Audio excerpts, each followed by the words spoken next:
Well, 10-1, and the boxes just keep on getting checked off. Oh, the concerns, the worries, they pile up, but the Eagles keep on winning, and they are on the cusp of being the first team to clinch a postseason spot. All things are good, except for the fact that it's already week 13. That seems like just a little bit of a bummer.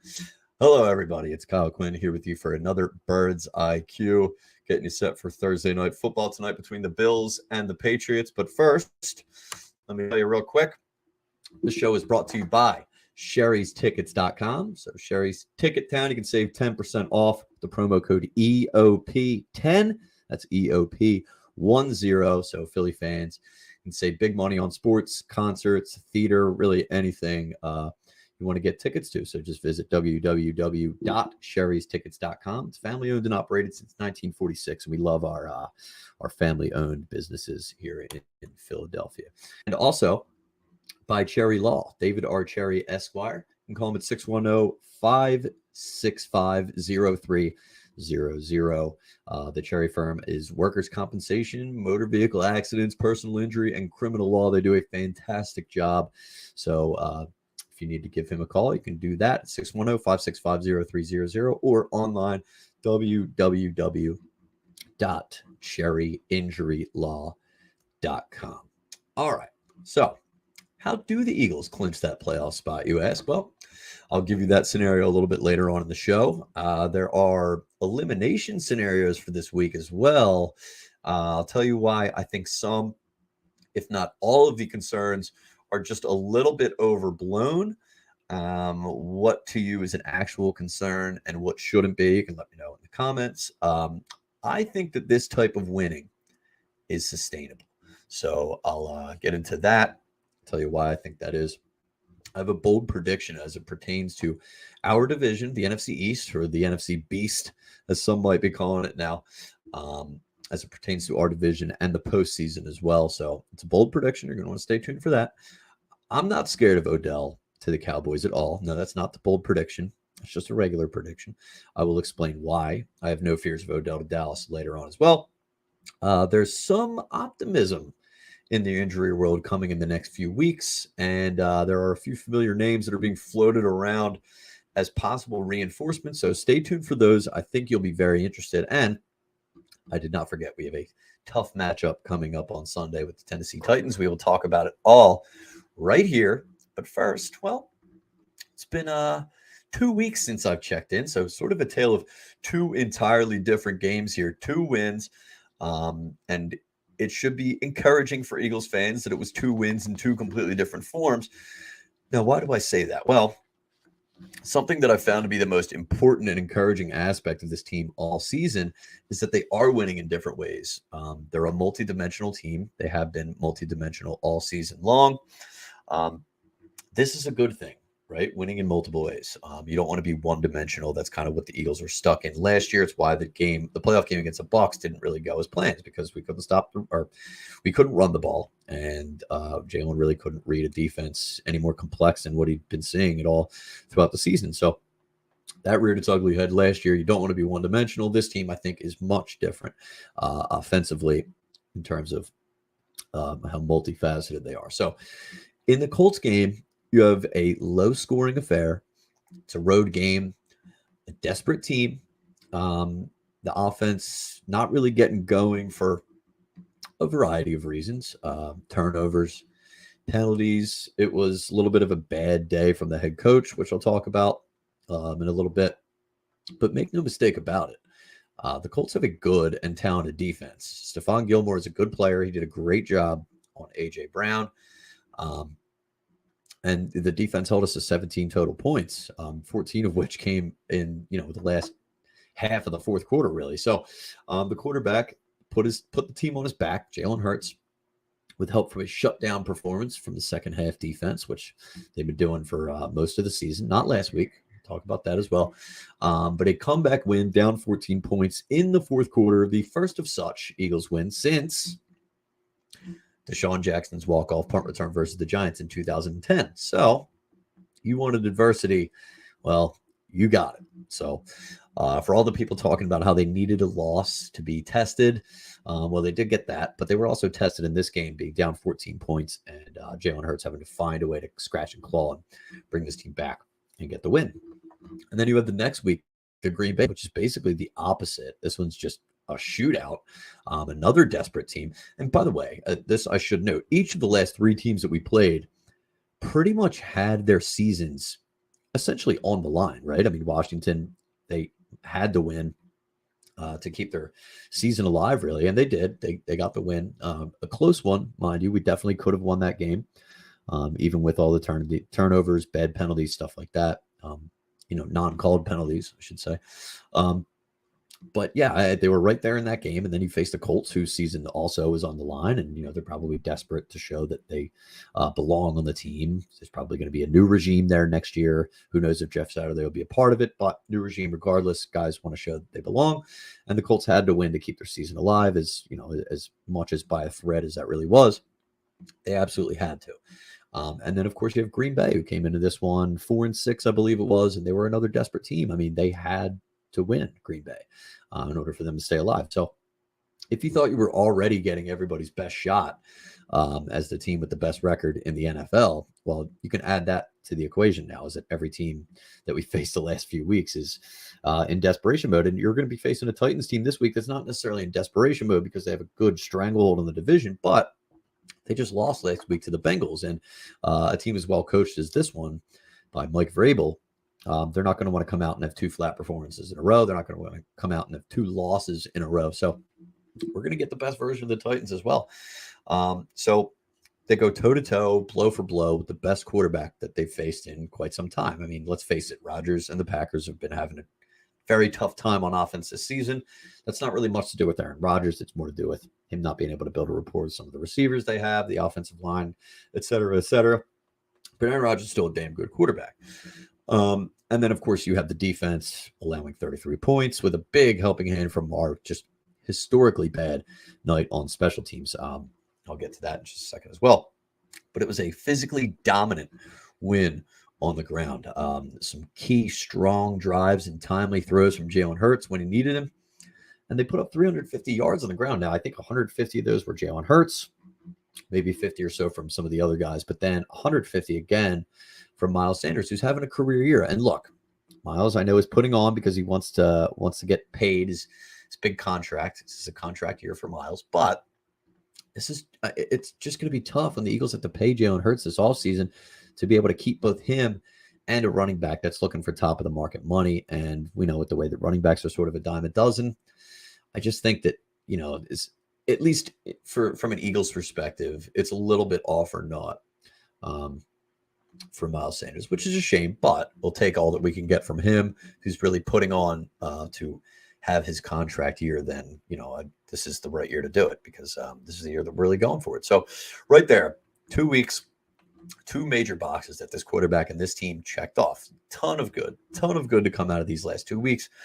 But naturally, with 2 close wins, there's a lot to scrutinize. So how about I start here with just a few of the things that I think are a little bit overblown. And I'll start with Jonathan Gannon and the defense, because I think there's a little bit of a misconception with Jonathan Gannon, the name, actually a major misconception. And it's the assertion that the defense is bad. It's that simple. It's the assertion that the defense is bad. This is the number 2 total defense in football, not the NFC, not the division, in football. It is by definition not a bad defense. In fact, it is by definition one of the best defenses in the league. I understand when people get frustrated about how certain drives may go, like the first drive against the Colts, where it seemed like Jonathan Taylor just ran the ball right down our throats, got about 8 yards of pop. I understand the third downs when it's 3rd and long and they'll give one up and, so like it's burnt. And I get it. That sucks. But you have to look at the big picture. I understand the frustrations about the philosophy. I got news, first of all. This is how defense is played in the NFL now, okay? It's something that we're just going to have to accept. It's a passing league. So naturally, teams have adjusted on defense to prevent the big play. And this is where you see the cyclical nature of the NFL, where now teams are starting to attack that on offense, that particular aspect on offense, and they're running the ball more. So a concern that I do have with the team is the tackling. And with the tackling, you can point directly at the roster building. That's Howie. I'll give him some you know what for that.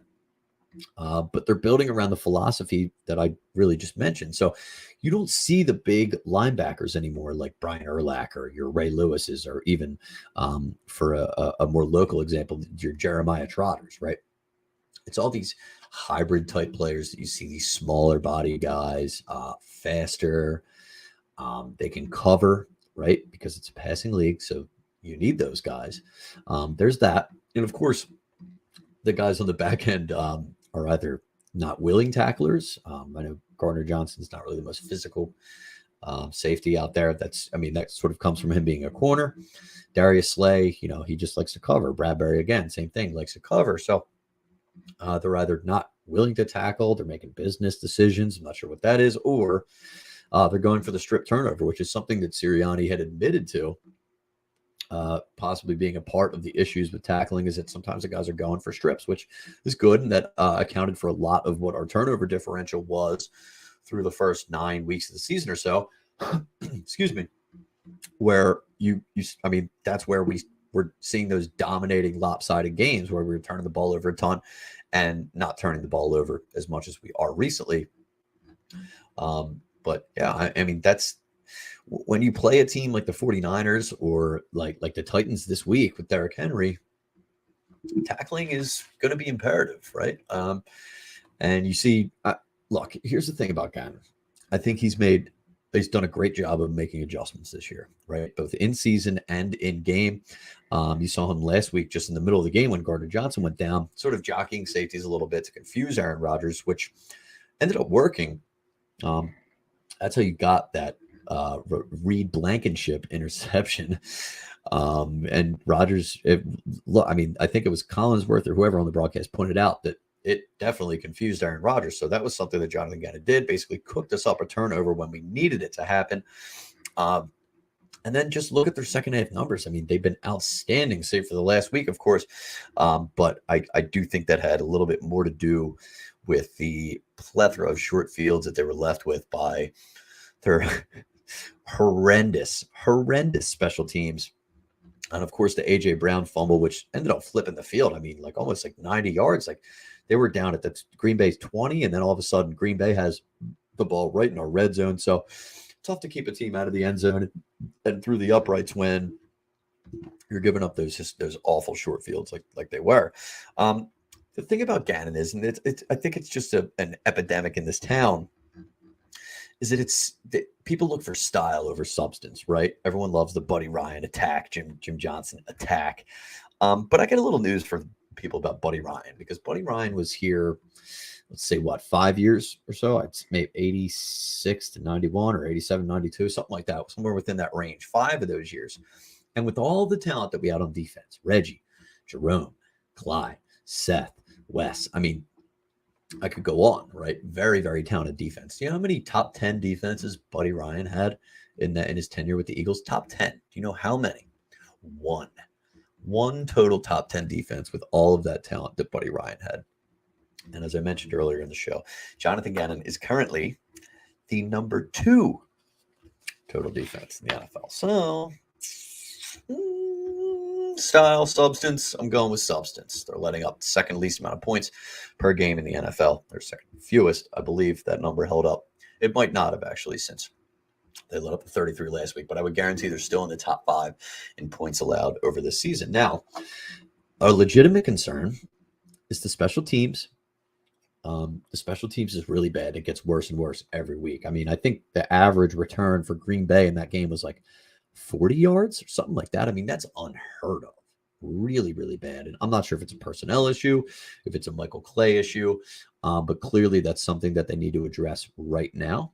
And look, if you're Howie Roseman and you put this roster together, you cannot allow this season to be ruined by something going awry on special teams in the playoffs, because if it hasn't lost us a game yet, it most certainly will down the line when we're in a tight one-score game. So how he did what he could to address the run defense by bringing in Sue and Joseph. I think it's about time you start exploring avenues to improve the special teams ASAP right now. And I don't know, like I said, I don't know if that's personnel. I don't know if it's getting a new guy in here to talk about them a little, talk about, the want-to of special teams a little bit.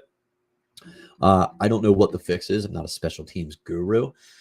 I'm sure not too many of you are, but the special teams is a huge concern, huge concern. That one is legitimate. Something that I've heard a lot, which I think is new to this week, but it's out there. And it's the concerns about how the passing offense has looked over the last few weeks. And look, I just think people are getting a little hypocritical out there, right? Because when Dallas Goedert went down, it was all, I don't know if the offense is going to be as good. Jalen and the running backs, the other guys are going to have to step up. Well, guess what? They are. They did. This stretch where we're without one of our top weapons on offense, and make no mistake about it, Dallas Goedert is a top weapon on offense. He's one of the best tight ends in all of football, one of the best receiving weapons we have on the team. I mean, the guy is elite, and he does not go down. He's a yards after catch machine. He adds a completely different element to the screen game in this offense. Goedert is a major keystone to this offense, and right now he's not in. So the other guys are going to have to step up, and it's just about getting through the games without him and winning, and that's exactly what they're doing. You have to get it done in other ways. So for the people who have issues with how the passing offense has looked, I would just ask these few questions. Do you believe in Jalen Hurts as a passer? The answer to that question is yes. Do you believe in A.J. Brown and Devontae Smith as weapons more than you would have believed in Jalen Reagor, Quez Watkins, Devontae last year? The answer to that should also be yes. And then third, have the Eagles lost a game because they were unable to throw the football or move the ball down the field through the air? The answer to that, and this is a fact, not an opinion, is no. No, they haven't. I think what it is, and it's in this town, it's an epidemic of needing to be correct about something.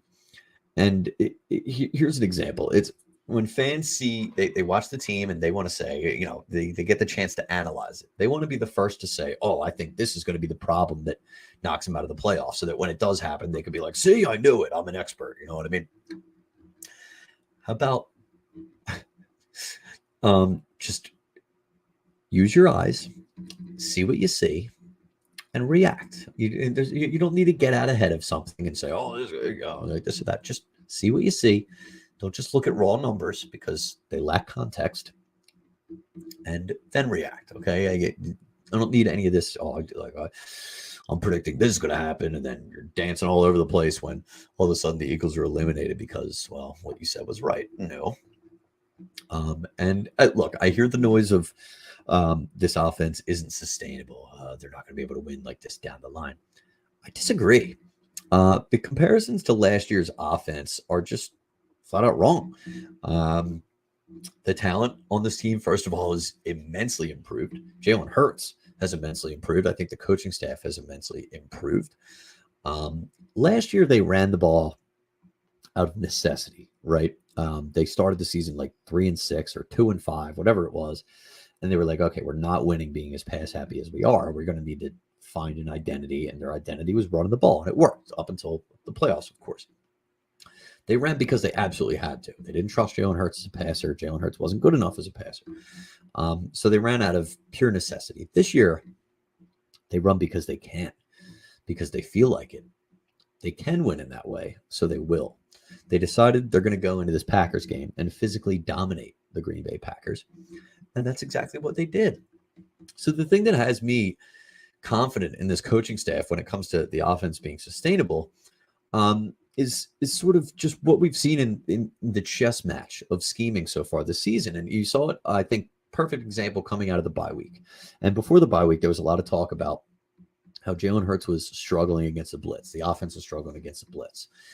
Teams were starting to key in a little bit on how they ran the RPO a little bit more. So what did they do? Well, they added wrinkles, right?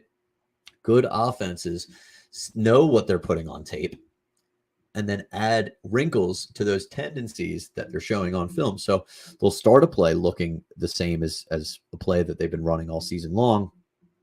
and then do something completely different. So that's where you confuse the defense. And the coaching staff was doing that. You were seeing you were seeing them build off of some of their formations that they were using in the beginning of the season. They came out in the Pittsburgh game, and Hurts was pretty much bombs away versus the blitz. And then just this week, I think another great example is how Jeff Stoutland adds input into the running game and all the exotic runs that they were putting together, QB runs, running back runs, screens and stuff. I mean, the running offense was just so amazingly complex this week versus Green Bay. And that has a ton to do with Jeff Stoutland and his understanding of blocking schemes. These guys can make adjustments, and Jonathan Gannon can make adjustments too.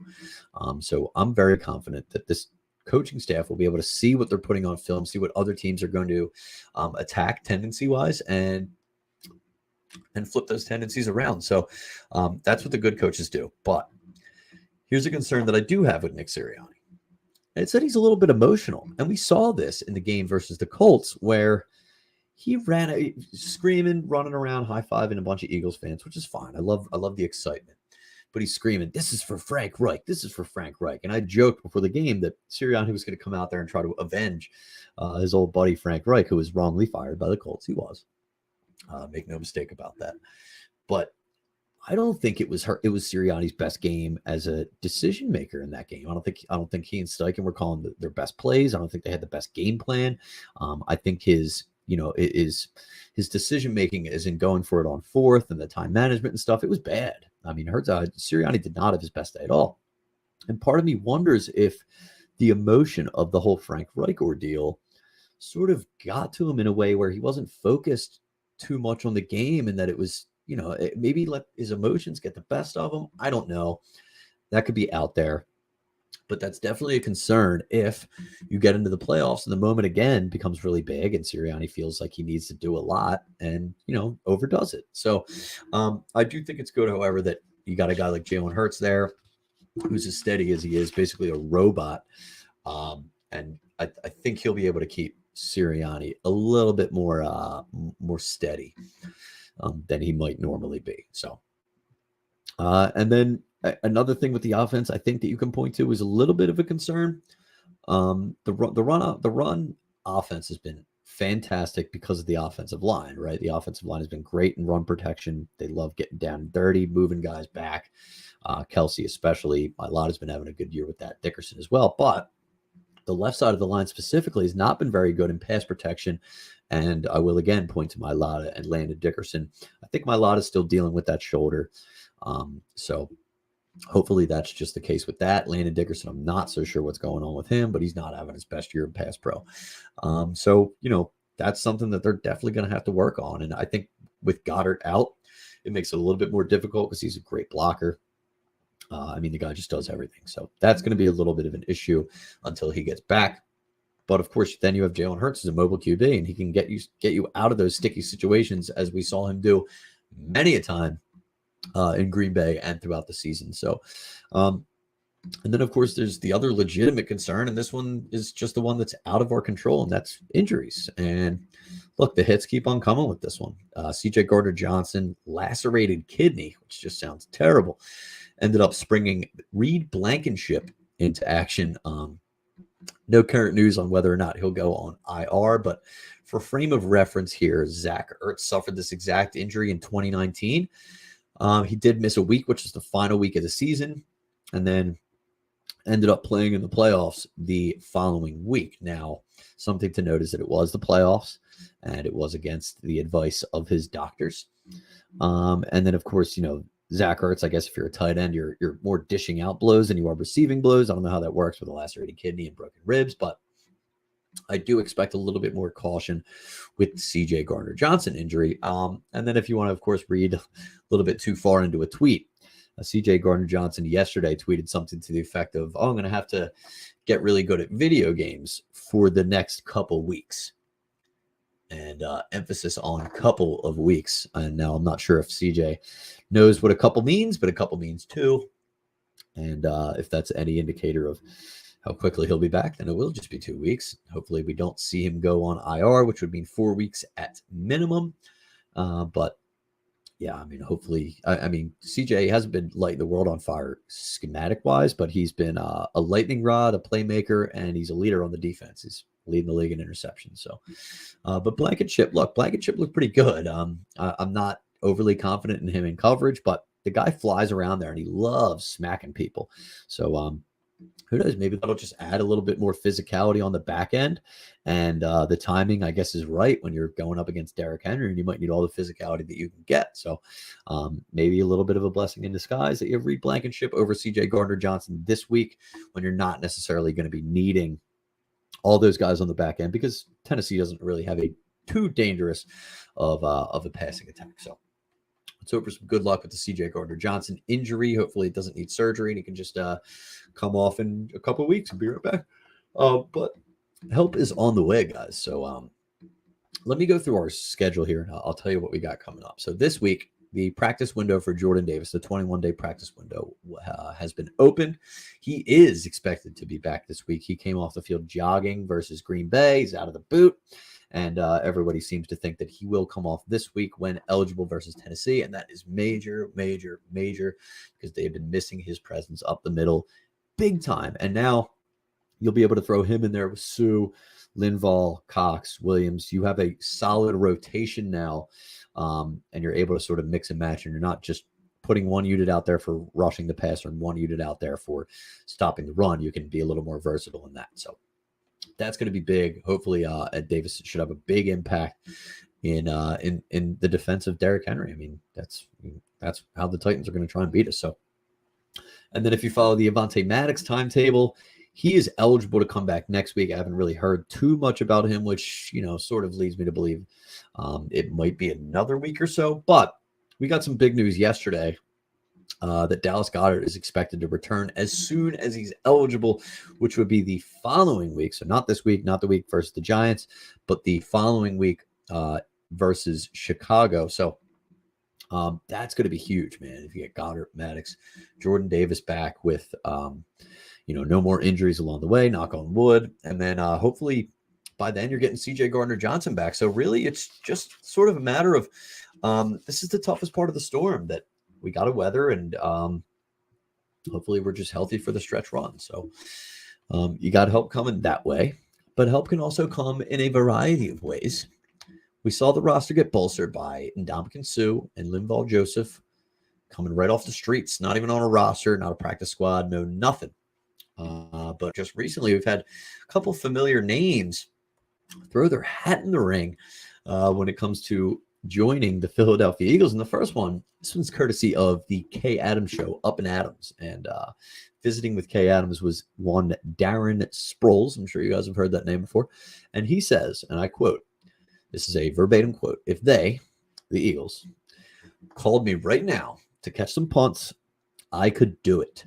I could give you a good playoff run." And now it is important to note that this was unprompted from Darren Sproles. She didn't ask him, "Hey, would you come back?" This and that. She just asked about what he enjoys about watching the Eagles. And he said, "Look, I watched them." And it almost seemed like it pained him to watch Britton Covey return punts and kicks. He came up with this out of nowhere and presented this. So Darren Sproles may be itching to get back out there, or maybe he's just really hurt by what the Eagles are attempting to do on their special teams. But I mean, that's obviously an area of need. I would make the call in an instant. I would make the call. And then another guy I'm calling, this one comes from John Clark's podcast, Malcolm Jenkins. I'm sure you guys have heard that name before as well. He says, "I'm still in shape. I could still play. I enjoy my seat on the couch, but I could come in for a stretch." Now, the Rams did this with Eric Weddle last season. And by the way, John did ask him about potentially coming back to join the Eagles, but this one makes a ton of sense, right? Like I said, the Rams did this with Weddle last year, and he played great for them down the stretch. Malcolm has a relationship with not only the Eagles, the front office, but the fans. And CJ Gardner-Johnson. So you don't really have to worry about any misgivings or, over competition between Malcolm Jenkins and CJ Gardner-Johnson for that safety role. I think there'd be mutual respect there. And I think Malcolm Jenkins would know his role as a veteran player, sort of coming into just fill the gap on the void that CJ Gardner-Johnson is leaving us with. So you don't have to really worry about that. He's a great leader, as we know, and I think he would fit great in this locker room with guys like Jalen Hurts, Brandon Graham, obviously, who've been in the locker room with him before, Kelsey Johnson, all those guys. Great leader.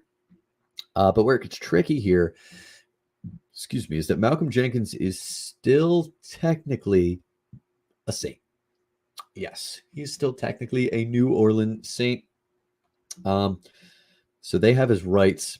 So we'd have to call the Saints to pry him away from them, if you will. And, I'm not sure how willing the Saints would be to do that, considering we have their number one pick. I'm sure they're not too happy with us right now.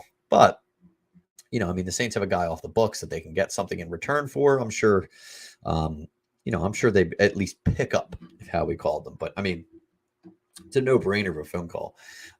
If you're Howie Roseman, you've got to absolutely make that call and go and try and get Malcolm Jenkins. I just feel like that's obvious. So two positions in need. Darren Sproles is your punt returner, and Malcolm Jenkins. Man, look, and Howie is going all in this season, like I said. And if you're going to do that, you're going to immediately address holes that you saw in the run game with Sue and Joseph. Then I don't see how you can look at the safety position, which was one of the holes going into the season before we signed CJ Gardner-Johnson. And now, of course, CJ Gardner-Johnson's down. I'm sure people have been impressed with Reed Blankenship, but he's just not going to cut it on the back end as much as I love the guy. So it would not surprise me if Howie Roseman went a-knocking and checked in on Mr. Malcolm Jenkins. And the beauty of this season is that Jalen Hurts is on the rookie deal. So you can really splurge with big signings like this. And, I expect Howie to still make moves to solidify this roster. All right. Time to check in with the draft pick, and then I'll talk about the division a little bit. So as it currently stands, we hold the pick in the draft, the sixth pick in the draft by way of the New Orleans Saints, who currently sit at 4 and 8. Looking good. Surprisingly, I guess I couldn't say hung in there with the 49ers, but they only allowed 13 points to the Niners. Got shut out. But Saints are just a weird team this year. Cannot figure them out. They have upcoming games versus the Bucs, who I can't figure out either. The Falcons, another team. The Browns with Deshaun Watson, who's coming back this week. Excuse me, I'll get to that in just a second. And then, of course, our Philadelphia Eagles, which a win benefits our draft position. And then the Carolina Panthers, who knows how much meaning that game has for either team. But a few tough ones, and the division games are always toss-up. So rooting for Saints losses is obvious, but now we can sort of expand that a bit, because now we can see the big picture, right? We can start to see which teams are actually going to be ending up at the top of the draft and which teams probably won't be fighting for a playoff spot, the mid-round guys. So we need to start rooting for the teams with wins who are ahead of the Saints in the draft order so that the Saints can jump them. That would be Carolina, Denver, LA, Rams, that is, not the Chargers, and the Bears. So all kind of a tall order. The Bears could win some. Rams stink. Carolina could boost us heavily by winning over the Saints. That'll be a double whammy there. And then Denver, just God help Denver. And there's actually another reason we'll be needing a Saints win this week, which I'll get to in just a little bit. But yeah, you're going to be rooting for wins from Carolina, Denver, LA Rams, and the Bears, and then losses from the Saints from here on out. And then, of course, you can dip a little bit behind where the Saints are and hope that they just keep winning to keep the Saints where they are. And I think those teams are the Cardinals, some other teams like that. So we're going to have to keep an eye on that, and we will, of course. I'll keep you updated on how that goes, but we're expanding our repertoire of who we're rooting for and against as the weeks go on. So it's always a lot more fun that way. So let's talk about the beast, shall we? The NFC beast. NFC beast. Currently, our division would send 4 teams to the playoffs. Yes, all 4. Will be the first time in NFL history that happened. Now imagine that when they first expanded the playoffs to 3 wild cards, and the possibility arose of a division sending all 4 teams to the playoffs. Nobody would have ever guessed that it would have been the NFC East, because they've sucked for a long time. And now all of a sudden It is the highest win percentage division in the NFL. Just amazing how things change so quickly. But man, if I would have told you that a couple years ago, no chance you would have believed me. But yes, as it currently stands, all 4 teams are in a postseason spot. Of course, the Eagles are the number 1 seed, and then everybody else having to be the wild card teams because they, of course, can't win the division because our boys were at the top. So Dallas would be the 5 seed, the Giants currently the 6 seed, and then the Washington Commanders coming in the 7th seed. So let me just say this real quick about Dallas because the Odell rumors are heating up. Be my freaking guest, okay? Go right ahead. Do you want to know why Odell Beckham Jr. is not signed? It's pretty obvious. No, it's not because he doesn't want to. Part of it, maybe, sure. But the guy tore his ACL in December of last year. It's the same one he's already had surgery on, and he just turned 30 years old. ACL injuries heal after a year, yes, to the point where you will be able to get on the football field without risking re-injury, but you don't really have the same burst as you do right away coming off of that ACL injury. Usually that takes another year or so, maybe another half a year. But it certainly does not happen as soon as you get back on the field, especially for a guy who's 30 and especially for a guy who's already had that exact knee repaired. So for everyone who thinks Odell's just going to jump right in and make an immediate impact, I mean, they can be my guest. I think you're just going to be in for a rude awakening. This is not your father's Odell Beckham Jr., as they say. So just keep that in mind. If the Cowboys get him, then don't freak out. Still think everything's going to be okay. We're still the better team, better receiving core. Odell's not adding too much. He's not adding what he added to the Rams last season, at least, if you ask me. So, then all of a sudden you got Washington, who's 7-5, beat the Eagles a few weeks ago. Maybe the hottest team in the NFL. In fact, I think they are the hottest team in the NFL. They might have the biggest consecutive win streak going right now. I think they are going to make the playoffs, which does lead me to my bold prediction. Bold prediction. The New York Giants. 7-4. I believe currently 3rd place in the division with the loss to the Cowboys. 6th seed in the NFC. They are going to miss the playoffs. You can mark this down, record it, write it down. They're going to miss the playoffs. If they make the playoffs, I will add another piece to the clown costume, declaring that right now, because the Giants will not make the playoffs. Whatever that piece of the clown costume ends up being by that point at the end of the season. Hopefully it's not the full freaking thing if the Eagles lose a couple more games between now and then. Excuse me. But here's my thinking. The Washington Commanders are going to pass them. Okay. They still play them twice. And I think the Commanders are better. So the 7-4 Giants up next have the Commies, the Eagles, the Commies again, the Vikings, the Colts, and then the Eagles again.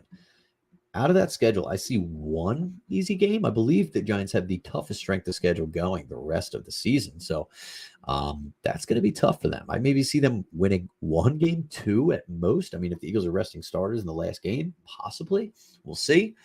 But then you have the 8th seed, and this team, people haven't really spoken about it much, but I guess people forgot that they're not even in a playoff spot anymore. But that would be the Seattle Seahawks. They currently have the 8th seed, and what they have, which is very important, is the head-to-head tiebreaker over the New York Giants.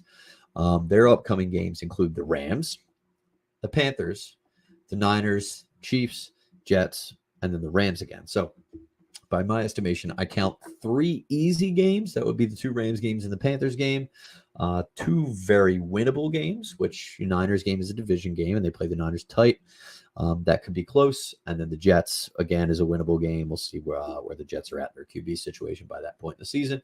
And then, of course, the Chiefs, who you can't really chalk up as a win for anybody except for the Chiefs. So I have the Seahawks going 10-7, and the Giants going 9-8 at best. And even if they do go 10-7, like I said, the Seahawks will have the tiebreaker. The Commies will finish better than the Giants, which will ultimately bump the Giants out of playoff contention. There you have it. The Giants are going to be out of the playoffs. So my seeds will be Eagles, Vikings, 49ers, Buccaneers. and then Cowboys, Commanders, Seahawks. Those will be my playoff teams. So, all right. And then one last thing on the playoffs real quick before we dive into this Titans matchup. Let me give you our playoff clinching scenario. So get your pens out, your gambling apps ready, because it's a pretty decent parlay here that could win you some good coin. The Eagles will clinch the playoffs this week, week 13, with a win versus Tennessee. Doable. These are in order of most doable to least likely to happen. Win versus Tennessee, very doable. The Dolphins beating the 49ers, which is a game I'm very excited to watch. I believe that's in the 4 o'clock slot.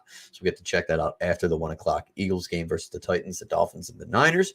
If the Dolphins beat the Niners, if the Giants beat the Commanders, which I'm not seeing is very likely. As I just said, I think the Commanders are a better team. The Commanders are hot. Two teams kind of going in opposite directions there.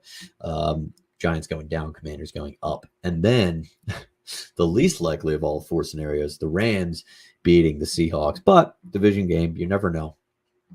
So those 4 results will clinch the Eagles a playoff spot as early as week 13. So if you were to put that together in a 4-leg parlay, all money line, so Eagles money line, Dolphins money line, Giants money line, Rams money line. The Eagles are the only one not in plus money in that whole parlay. But that would be a $10 parlay, would win you $305. So you want to do 20 and win you 610. Punch that in. And I mean, that's a nice little Hail Mary shot. It's only 4 results that you need to go your way. Absolutely could happen. Could you guess who the first 2 teams eligible to be eliminated from the postseason are? I can't really ask you because it's a pre-recorded show here. We're not live like I usually can ask. But if you can guess, it is the Texans. That's the obvious one.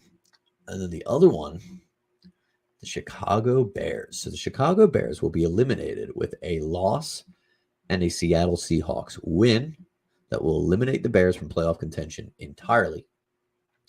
And then, of course, the Texans can be eliminated with just a loss or wins from the Titans, the Jets, the Ravens, and the Bengals. Now, there's a bunch of other scenarios that include ties, which are just ridiculous, and they include like 5 different ties that would happen in the same week. So I'm not even going to get into those, but we will keep an eye on those scenarios this week, especially our Eagles scenario, which starts, of course, with our game versus the Titans. So let's talk Eagles-Titans and what we might see in this game. So Tennessee, like I said, very well-coached team. They're going to bring you down to their level. And it's not a bad level. They're a good team. I think they're 6-4 or 7-4 or something like that. But they win ugly games that they grind out physically, both on the ground and on defense. So we know what their formula is going to be. They're going to want to run the ball, play ball control, let their defensive line play with a lead, pin their ears back, get pass rushes, much like we do, right? They have a strong defensive line pass rush wise, so things are not going to go very smoothly for the Eagles. This is going to be a game that we have to grind out. It's going to be an ugly, ugly game on both sides of the ball. Not going to be a style points game that we're all hoping for. For us, what I'd like to see us be able to do is establish the run, but you might not get to see that because Tennessee is a very good defensive front. They're really good against the run. So for all of you who want to see a passing offense, this should be the week that we start to see that out of our Eagles here. So, and a big reason for that is because Tennessee has some weak corners. They're young, easily exploitable, although they've been playing a little bit better over recent weeks than they had in the beginning of the season. But this to me screams A.J. Brown revenge game. I mean, I'd bet on it. If you want to throw a little 2-touchdown, 100-yard parlay for A.J. Brown, that could probably win you some good money. And I mean, he's definitely shown that he's capable of doing that. And who knows, maybe he's pissed off at how things ended with the Titans. So that might be a guy that you look at to sort of be your MVP, have a revenge game versus Tennessee. And another area to look at is the Titans' weak set of offensive tackles as well. So if the Eagles are able to stop Derrick Henry on the ground, well, Ryan Tannehill is not the greatest threat through the air. So not too many weapons to be afraid of. Treylon Burks, I believe, is back, and Robert Woods. But again, not anybody that Slay and Bradbury shouldn't be able to handle. So, but ultimately, I see a tight game. Like I said, the Titans are going to bring us down to their level. That's what good coaching and physical teams do. But I think we're going to come away with the win. Hurts has a great day throwing to A.J. Brown, who has 100 yards, pair of touchdowns, as I said. And I think the Eagles are going to come away with a 26-17 victory. All right. And so real quick, before I get out of here, let you guys enjoy some Thursday night football tonight in just a little bit. I want to throw in the 2 weekly features, and they're sort of loose this week. I'm sorry, but the first one's going to be based off of Deshaun Watson, who's coming back this week. And it's the worst take of the week. It's the worst take of the year. It goes to all of us, including me, who wanted the Eagles to trade for a guy like Russell Wilson. I was not in the Deshaun Watson camp, but I did want Russell Wilson. Deshaun Watson, Rodgers, even some people wanted, and not Jalen Hurts. I mean, just could you imagine? We could be 4-7, welcoming Deshaun Watson back. That would be the storyline if we were the Cleveland Browns right now. Or we could be Russell Wilson and being 3 and whatever and having, probably not our first round pick that we're setting up to have the top 3 in, which Denver is. Denver is going to have a top 5 pick and not be able to pick there. So it's either that, or you can have A.J. Brown and this amazing roster that we've been able to build around him because we didn't give up all those assets and all that money to get him. So I think we all know which we would rather be. All right. And then finally, our dumbass of the day, Jeff Saturday, man. He found his way. He found his way into the dumbass, and it's for his botch job at the end of the game on Monday night. So here's the scenario. The Colts are down 7 points to the Pittsburgh Steelers with about a minute left, all 3 timeouts to go. They need a touchdown, right? All 3 timeouts. That's the key. They're about at the 50-yard line. Matt Ryan decides he's going to take off for a scramble, runs up the middle, gets about 10 yards, almost to the first down line. Timeout, right? No. Jeff Saturday does not call a timeout. He lets the clock run all the way down to about the 30 seconds, which is about 25 seconds off the clock right there, to which they ran a run play, and then called a timeout, which left them with about 28 seconds left on the clock. Obviously only a few more plays left to go. They did not end up getting into the end zone. And after the game, Jeff Saturday was asked about it, and he's like, "Oh, I thought we had plenty of time. So I wasn't going to use the timeout." Look, Jeff, I guess this is going to be a little bit of a learning process, but he did use the still new excuse. So tough one for Jeff Saturday. And here's the toughest part, because the tough part about becoming a coach immediately after you're an analyst is that, well, you've probably already talked some crap about yourself on TV and you just didn't know it. We're talking clock management in the morning. Damn, Jeff. Damn, that's tough. Probably not the first time we'll see Jeff Saturday in the dumb ass of the day segment. But that's going to do it for me. That's going to do it for the show. I am Kyle Quinn. Thank you to everybody for listening, following along today. As I said, 26-17. Eagles win in Tennessee. We'll be 11-1. Hopefully it clinched a playoff spot by then. And hope you're all able to join me next week for the recap show and when we get ready for the New York Giants round 1. So real quick before I get out of here, guys, the show today is brought to you by Philly Sports Strips. So look at all these games here. They went to Detroit, Washington, Arizona, Houston, Indianapolis already, New York coming up this week, and then Chicago, and then Dallas, Jerry World on Christmas Eve. Man. So a lot of fun there. The Philly Sports Trips guys are always doing some good stuff. Their tailgates you find in the Navy Yard. They had their big one earlier in the year, September 19th. So that's going to be a lot of fun. And then before I get out of here, will Mr. Joey tell you a little bit about the toy drive. So everybody have a good one. 26-17, A.J. Brown MVP. Go Birds. I will see you next week. Adios. Hey everybody, Joey from Edge of Philly Sports here. I just want to take a minute and let you all in on a very special thing that is happening coming up on December 9th. It's annual. It's something that is very special to all of us at the EOP Network. And this year we're getting involved. We're helping donate. We're collecting toys, but that's outside of everything. It is December 9th, 3 p.m. to 7 p.m. at 777 Sproul Road in Springfield, PA. It is the Sassy Massy Toy Drive. And of course, it's being presented by the Delco Group. Now, you know where it is. It's right next to the Staples, the Giants right there. And let's not act like you don't all know where the Springfield Ale House is. So come on by, drop off some toys, have a drink, some food, bring the kids. Santa's going to be there, reindeer, bouncy house. I mean, it is the whole, what they do for this thing is just top notch. and they bring it every year. And this year, we're asking all of you to bring it as well. This is the Sassy Massy Toy Drive presented by the Delco Group. They do a bang-up job, and they hand-deliver all the toys to the local hospitals, so you don't have to worry about any funny business, because, we don't like funny business here. So, again, December 9th, that is a Friday, 3 p.m. to 7 p.m.